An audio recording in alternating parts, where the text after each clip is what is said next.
Hoje vamos desenhar este livro aqui, A Constituição de 1824 e a Ordem Constitucional do Império do Brasil, do José Teodoro Mascarenhas Menck, consultor legislativo, doutor em História, também uma obra muito pontual, bem construída e essencial para compreender o período que vai da dissolução da Assembleia Constituinte à outorga ou promulgação, para alguns, para a maioria, na verdade, da Constituição de 1824.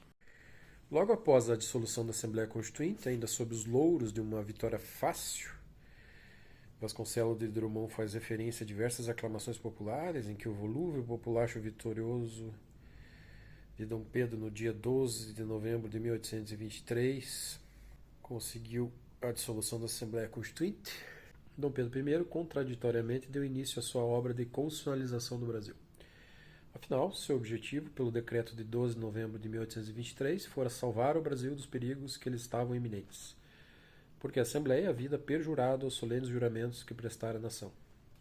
Essa justificativa serviria a todos os golpes que polvilhariam a história política futura.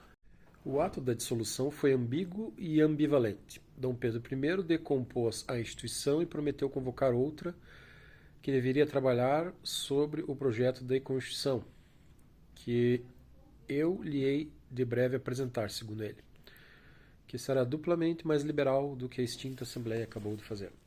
No dia seguinte, em novo decreto, Dom Pedro I afirmou que, para fazer semelhante projeto com sabedoria e a apropriação às luzes, civilização e localidade do Império, se faz indispensável que eu convoque homens probos e amantes da dignidade imperial e das liberdades dos povos. Para isso, ele criou um Conselho de Estado, em que também se tratarão os negócios de maior monta. O Conselho seria composto por 10 membros, e mais os ministros secretários de Estado que estivessem em exercício, já que eram conselheiros de Estado natos, pela Lei de 20 de outubro de 1823, que extinguiram o Conselho de Procuradores, o primeiro Conselho de Estado. Eram nomeados, nesses mesmo decreto, o desembargador do Paço, Antônio Luiz Pereira da Cunha, e os conselheiros da Fazenda, José Edígio Álvares de Almeida, José Joaquim Carneiro de Campos e Manuel Jacinto Nogueira da Gama. Como foi dito, do Conselho também fariam parte os ministros e secretários de Estado, o que tornou sua composição fluida. Só o Ministério do Império teve como seus ocupantes Francisco Vilhena Barbosa, Pedro de Araújo Lima, João Severiano Maciel da Costa, Estevão Ribeiro de Rezende e Felisberto Caldeira Brandt Pontes. Desses, coube a Maciel da Costa assinar o projeto de Constituição, que foi a obra principal da fase de organização do segundo Conselho de Estado. O Ministério de Estrangeiros teve 3 chefes, Francisco Vilhena Barbosa, Luiz José de Carvalho e Melo e novamente Vilhena Barbosa. O da Justiça, Clemente Ferreira França e Sebastião Luiz Tinoco da Silva. A Fazenda, o mesmo Tinoco da Silva e Mariano José Pereira da Fonseca. A Guerra, José de Oliveira Álvares, Vilela Barbosa, João Gomes da Silveira Mendonça, Vilela Barbosa novamente e João Vieira de Carvalho. A Marinha, Pedro José da Costa Barros e Vilela Barbosa. Esse quarto gabinete nacional durou 2 anos e 11 dias, pouco menos, 3 dias, que o 7º gabinete de Dom Pedro I, o de maior durabilidade dos 10 que seu reinado conheceu.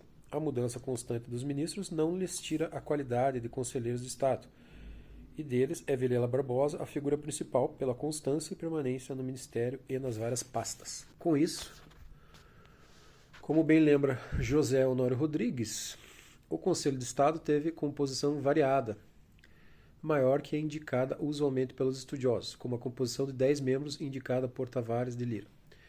O primeiro encargo recebido pelo novo Conselho de Estado era redigir um projeto de Constituição. No grupo reunido por Dom Pedro, parece-nos que havia apenas um único homem capaz de redigir o projeto de uma Constituição, mesmo tomando, como se tomou, como base o projeto de Antônio Carlos, que vinha sendo discutido na Assembleia Geral Constituinte e Legislativa.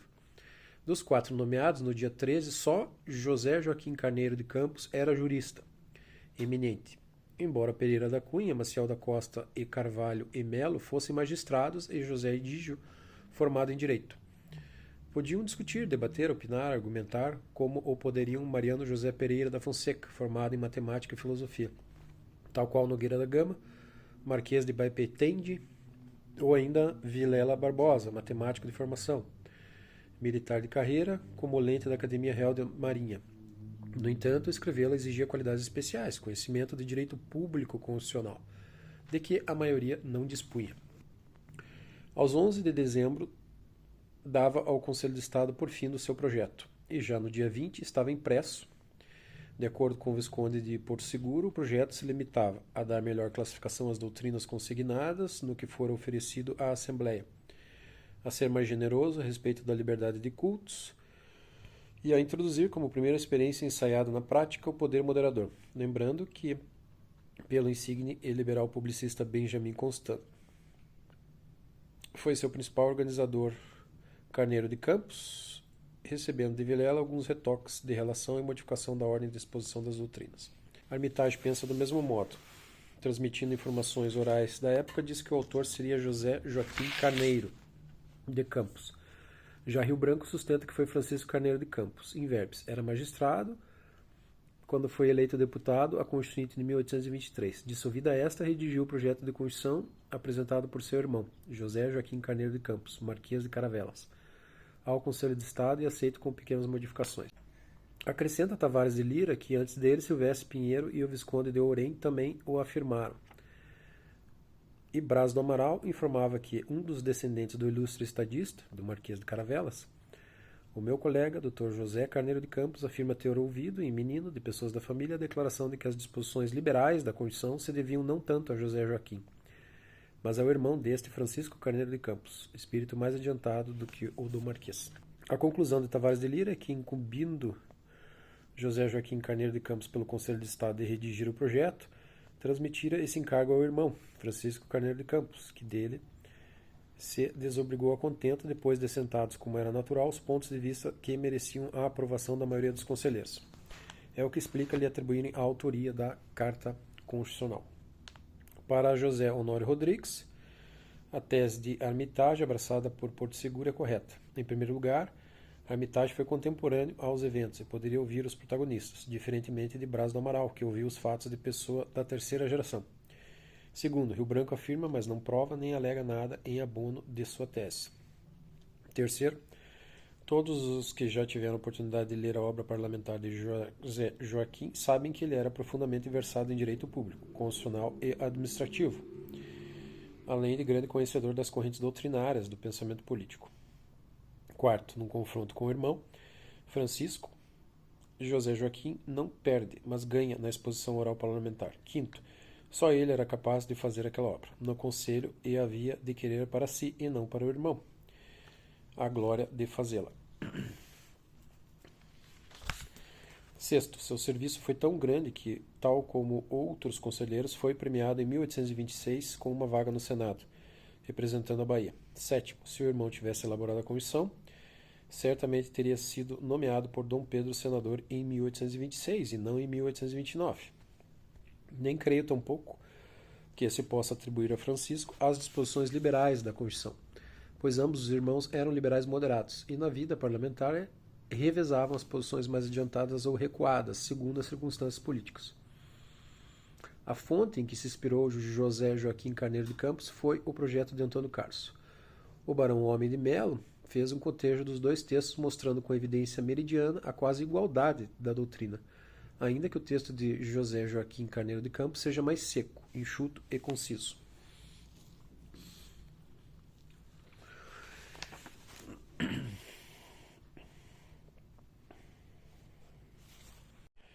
Dos 24 primeiros artigos do projeto de Constituição, as matérias que mais foram objeto de debate, ou pelo menos as matérias que mais espaço ocuparam no Diário da Assembleia, foram, inicialmente, empatadas as questões de cidadania brasileira e liberdade religiosa. Em seguida, outro assunto que muito ocupou os parlamentares foi a definição do território nacional e das províncias brasileiras. Em terceiro lugar, em volume de debates, esteve a instituição do júri. Todas essas discussões foram extremamente ricas e eruditas. A conclusão que se impõe, pesados todos os testemunhos, é: ou o projeto discutido no apostolado era o mesmo de Antônio Carlos, ou os de Martim Francisco e Antônio Carlos eram muito semelhantes, ou o que serviu de molde à Carta de 1824 foi efetivamente o de Antônio Carlos, como ele mesmo o afirmou em 1840. e, como se pode ver, do trabalho sinótico organizado pelo barão Homem de Melo. A última hipótese se me apresenta como a mais provável, o que não quer dizer que o projeto de Martim Francisco não tenha servido como fonte de ideias e reflexões na feitura da Carta Imperial. No que diz respeito às cartas constitucionais nas quais Antônio Carlos declarou ter ido buscar inspiração para seu projeto e que, portanto, foram fontes da Carta Constitucional de 1824, afirmou ele em seu discurso que a Constituição francesa em grande parte e da Noruega em outras. Devemos concordar com as palavras de Aureliano Leal. É incontestável que as fontes foram buscadas com sabedoria. A Constituição da Noruega, de 1814, constituíra uma monarquia do tipo moderno, que sucedeu às constituições do período revolucionário e imperial. Ela era, segundo os estudiosos da época, a mais democrática da Europa. No entanto, faz-se mister convir que a fonte comum de todas as inspirações continuava a ser os usos e costumes constitucionais da Inglaterra, onde os próprios franceses foram buscar inspiração quando da redação de sua carta de 1791. Após o movimento militar de 15 de novembro de 1889, muitos dos fatos da história do Brasil foram reavaliados e receberam novos julgamentos críticos. A entrada em vigência da Carta Constitucional de 1824 foi um desses acontecimentos revistos pela ordem republicana. Desde então tem sido corrente dizer-se que a Constituição de 24 foi outorgada pelo nosso primeiro imperador de forma autoritária, jamais promulgada. Faz-se, portanto, mister definirmos os termos para que possamos, ao reavaliá-los, ver se é ou não possível aplicá-los à Constituição de 1824. Conforme o vocabulário jurídico de Plácido de Silva, define-se o termo outorga como derivado de outorgar, dar consentimento, do latim popular auctorizare, autorizar. É tido na significação jurídica como consentimento, autorização, concessão ou poder. Na significação do direito público é a concessão, a outorga da Carta Constitucional, em Plácido de Silva. Por sua vez, o vocábulo promulgação é definido. Vem de promulgatio, promulgare, publicar uma lei. Entende-se que a publicação da lei para que divulgue e se torne obrigatório como regra jurídica. Nessa razão, a promulgação é o ato que vem dar publicidade à lei, em virtude do qual, conhecidas as novas normas legais, passam elas, segundo os princípios instituídos, a ter eficácia no tempo e no espaço, conforme as circunstâncias. A promulgação, assim, não é nem sanção nem decretação. É ato que sucede à decretação ou à sanção como elemento indispensável ao início da exigibilidade das regras e princípios contidos na lei que se divulga. É a própria divulgação ou publicação do texto legal de modo solene. Conforme a definição dos termos, portanto, não há como negar que a Carta Constitucional de 1824 foi também promulgada. Afinal, se vigorou por tantas décadas é porque era conhecida e obedecida, e somente pôde ser conhecida e obedecida porque havia sido previamente publicada. Isso nos parece óbvio. A verdadeira questão que se quer frisar quando se nega o termo promulgada à Constituição de 1824 é seu caráter ilegítimo, pois não teria passado pelo crivo dos representantes do povo, reunidos em assembleia legitimamente eleita. Quanto a esse ponto, faz-se necessário recordarmos os eventos que antecederam sua publicação.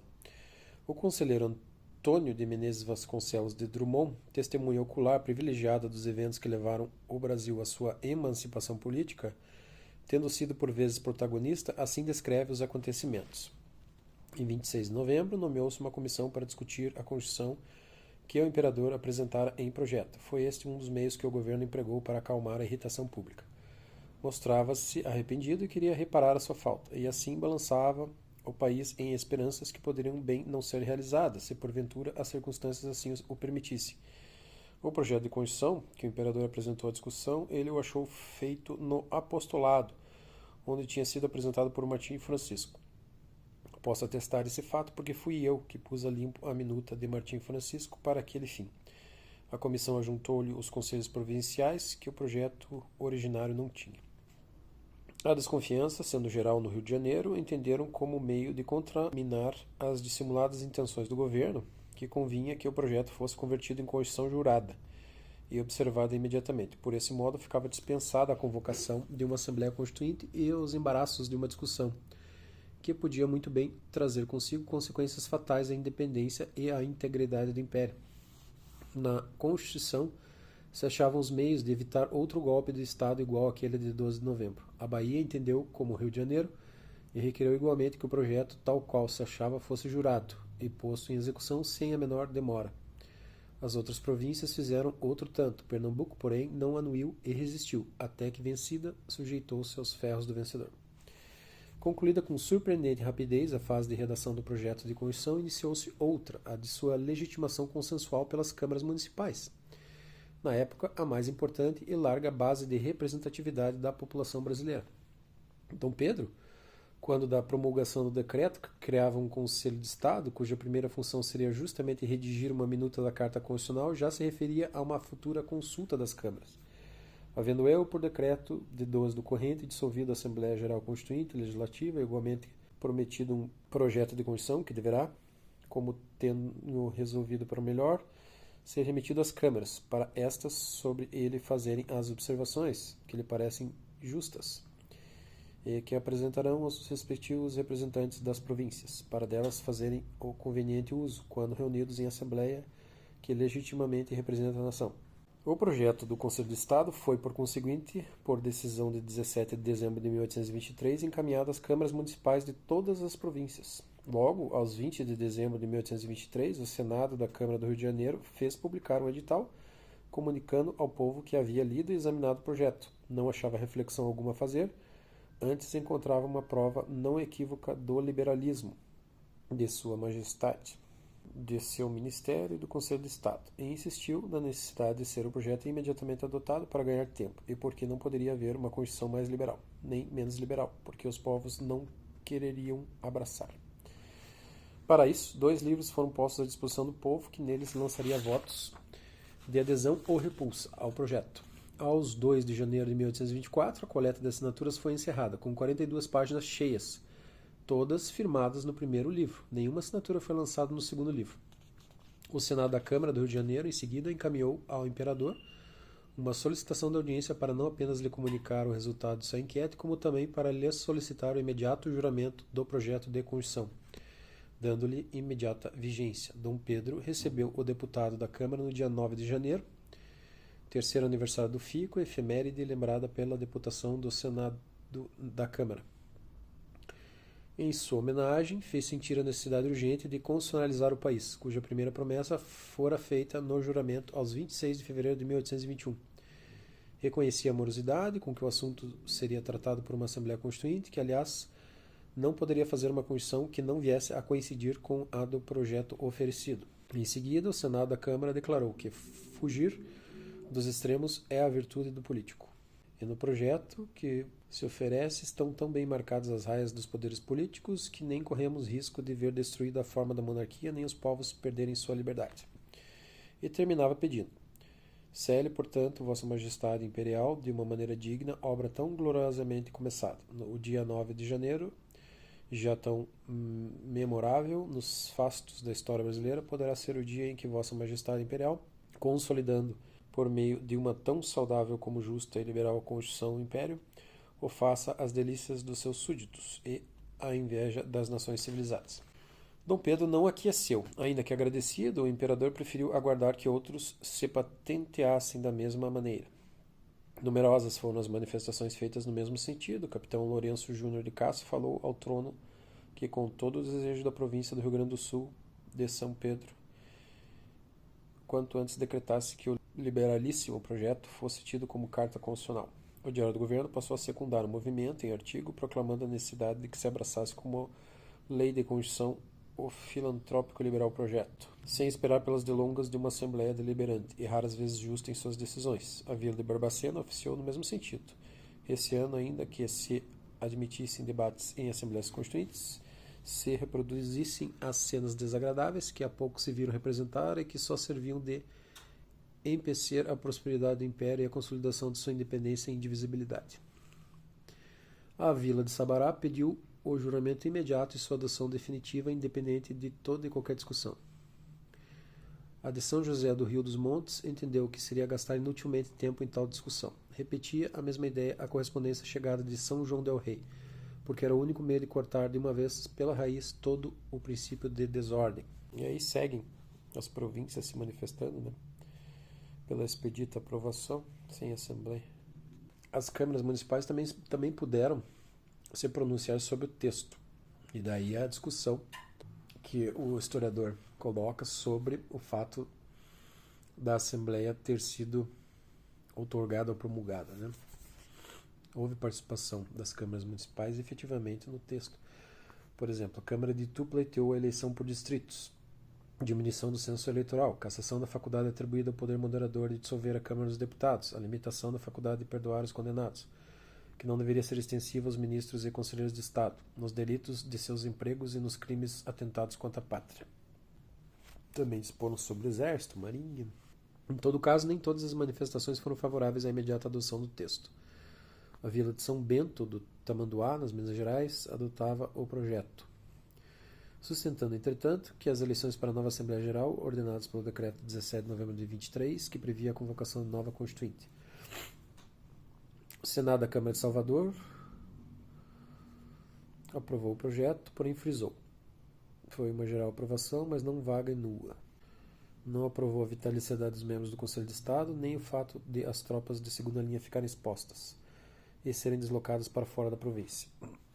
Respondeu Dom Pedro, aos 11 de março de 1824, declarando que aceitava as reflexões que lhe eram oferecidas, mas que não os podia acatar, porque todas as outras câmaras haviam requerido que se jurasse o projeto sem restrições, sendo melhor aguardar a revisão marcada no mesmo projeto. Empenhou a palavra imperial de que nunca a mandaria sair de suas respectivas províncias, salvo no caso marcado de perigar a independência ou a integridade do império. Aqui se referia à tropa de segunda linha. A mais absoluta foi a oposição da Câmara Municipal de Recife. Primeiro por ser liberal, contrário à liberdade, independência e direitos do Brasil, e apresentada por quem não tinha poder para o dar. Segundo, por envolver o seu juramento perjúrio ao juramento cívico, em que prometeu reconhecer e obedecer à Assembleia Brasileira Constituinte e Legislativa. Recife adotou o voto que o Frei Joaquim do Amor Divino Caneca redigiu. Frei Caneca começava desconfiando das intenções de Pedro. Segundo ele, estavam em conluio com seu pai, Dom João VI, para fazer retroceder a independência do Brasil. E era verdade. Aí tem a manifestação do Frei Caneca. Eu não vou ler aqui porque ela é bem extensa. Ele faz algumas considerações sobre o texto também. Dizia assim: o poder moderador não era, como dizia o projeto, a chave de toda a organização política, mas sim a chave mestra de opressão da nação brasileira e o garrote mais forte da liberdade dos povos. Caneca não compreendia a instituição do Senado, por ele chamado de representantes dos apaniguados do imperador. Não podia conceber como é possível que a Câmara dos Deputados possa dar motivos para ser dissolvida sem jamais poder dá-los a dos senadores. A temporariedade da Câmara e a vitaliciedade do Senado, entendia ele que era o meio de criar no Brasil, que infelizmente não a tem, a classe da nobreza opressora dos povos.